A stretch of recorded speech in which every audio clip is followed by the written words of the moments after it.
Welcome back to Crystal River Farms. A couple days ago I made a video about rendering beef tallow for cooking, and since I made that video it's had pretty good responses, and a lady asked if I would mind doing a video on how I use it for cooking. Now keep in mind, I'm no chef. This is just what I do. You could probably research and figure out other ways and applications for using it. But I basically use it in place of any kind of seed oil, vegetable oils and things like that. Canola oils, all those things are getting a bad rap because they're not good for you. And the things that are good for you, like olive oil and avocado oil, have gotten ridiculously expensive, especially if you're trying to find anything of good quality. So I'm transitioning to using lard and tallow for my cooking purposes. So anywhere you use vegetable oil or olive oil, you can use tallow and lard as far as I'm concerned. Like this morning, I scrambled some eggs and made some homemade hash browns, and I cooked them up in the pan in the beef tallow. So I'm gonna cook a steak. As you can see here, I got a steak from a local farm, and the tallow that I rendered the other day is from the same farm. And so I'm gonna cook one up, and I just season mine. I'm a simple guy. I season mine with a little garlic, salt, and some pepper. Throw a little the tallow in the pan with a little bit of butter, and cook it up to medium rare, close as I can anyway. So first things first, let's get the tallow I rendered and get it in the pan. Let it start melting. Get enough in there to coat the bottom of the pan.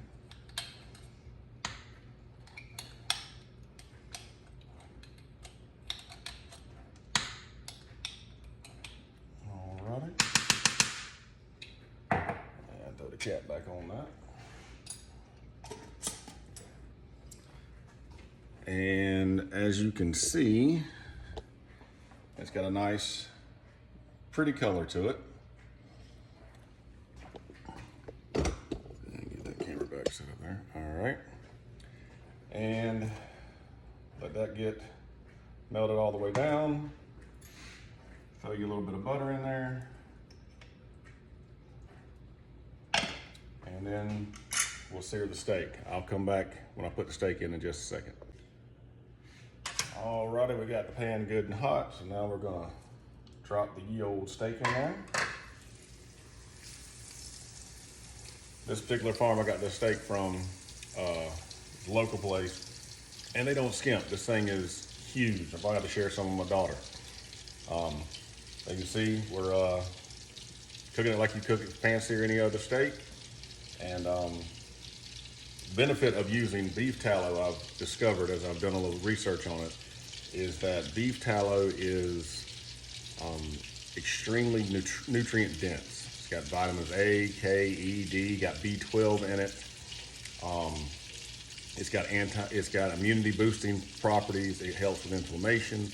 There's a number of things that it's helpful for. So cooking in it actually benefits you, because since all the vitamins are in a soluble fat, your body absorbs them better. So you're getting all the nutrient from the tallow as well as the food you're cooking. And think about this for a moment. This steak comes from a local farm. The tallow that I rendered came from the same farm. It's very possible that the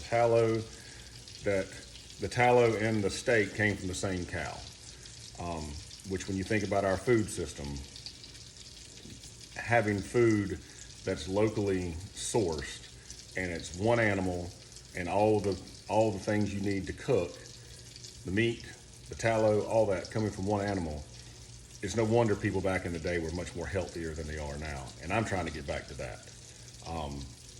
So anyhow, I'm gonna pause here and I'll come back with the finished product.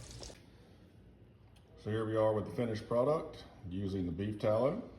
And all that's left now is to chow down. So we're gonna give it a bite. See what we got.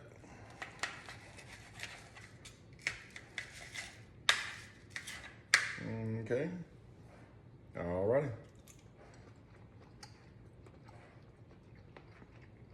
Yep.